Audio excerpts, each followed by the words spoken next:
সকালবেলায় মায়ের হাতের গরম ভাত সাথে ভর্তা ভাজি ডিম ভাজা সব মিলিয়েই খেতে যেন অমৃত লাগছিল। হ্যালো বন্ধুরা, আসসালামু আলাইকুম। কেমন আছেন সবাই?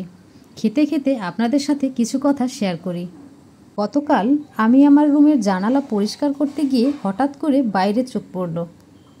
তাকিয়েই দেখি গাছের ডালে খুব সুন্দর একটা পাখি বসে আছে, আর শুধু কেমন যেন ডাকছে আর এদিক ওদিক তাকাচ্ছে। খুব সম্ভবত এটা শালিক পাখিই ছিল। শালিক পাখি কিন্তু সবসময় আমাদের ঘরের আনাচে কানাচে দেখা যায়। আমিও কিছুটা সময় চোখ না সরিয়েই পাখিটার দিকে তাকিয়েছিলাম। এরপরেই হঠাৎ দেখতে পেলাম ঠিক একই রকম আরেকটা পাখি এসে গাছের ডালে বসল। পাখিটার মুখে ছিল ছোট্ট একটা রুটির টুকরো, সম্ভবত পাউরুটি হবে। পাউরুটির টুকরোটি এনে সে আরেকটা পাখির মুখের কাছে রাখল। অমনি অপর পাখিটা কিছুটা পরিমাণ মুখে দিল, আর দুজনেই খুব ভাগাভাগি করে খেয়ে নিল। আমি তো বিষয়টা অবাক হয়ে দেখছিলাম। পশু পাখির মধ্যেও যে এত ভালোবাসা থাকতে পারে নিজ চোখে না দেখলে তা বুঝতেই পারতাম না। পাখিটা কিন্তু চাইলেই একা সবটা খেয়ে নিতে পারত, তো সে সেটা না করে দুজনেই মনের আনন্দে ভাগাভাগি করে খেয়ে নিয়েছিল।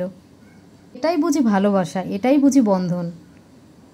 আসলে আজকাল আমরা মানুষেরাই কিন্তু সব কিছুতেই যেন প্রতিযোগিতা খুঁজি। কে কার থেকে বেশি নেবে, কে কার থেকে বেশি খাবে, কে কার থেকে বড় হবে, এই ধরনের চিন্তায় পড়ে থাকি। আসলে হিংসা বিদ্বেষ কোনো কিছুতেই কাম্য নয়, তো আমরা মানুষেরা সেটা বুঝি আবার বুঝি না।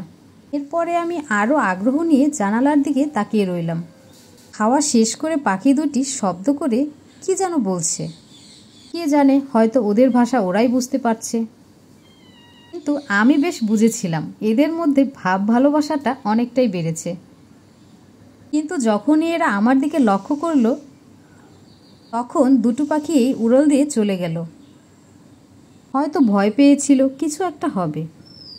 তখন আমি একা একা আনমনে ভাবছিলাম, আমাদের প্রত্যেকের জীবনে হয়তো এমন কেউ আছে যে তার জন্য মায়া করে, তার জন্য ভালোবাসা দেখায়, তাকে বুঝতে পারে।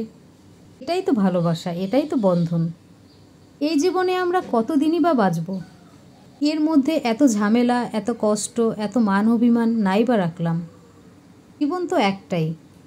দেখতে দেখতে জীবনের শেষ পর্যায়ে যখন আমরা চলে আসব, তখন হয়তো দীর্ঘ নিঃশ্বাস, আফসোস এগুলোই থেকে যাবে। ভাববো হয়তো তখনের সময়গুলোতে চাইলে আর অনেক কিছুই করতে পারতাম। আমার কাছে জীবনের মানে এটাই। কষ্টকে এখন আর বড় করে দেখি না, যখন যেটা ভালো মনে হয় তখনই সেটা করি। আসলে নিজের কাছে নিজের ভালো থাকার চেয়ে বড় কিছুই নেই। তবে সব থেকে বড় কথা হলো, যারা আমাদের নিজের লোক, আপনজন, তাদেরকে ভালো রাখার জন্য আমাদেরকে অনেক কিছুই করতে হবে এবং করা উচিত।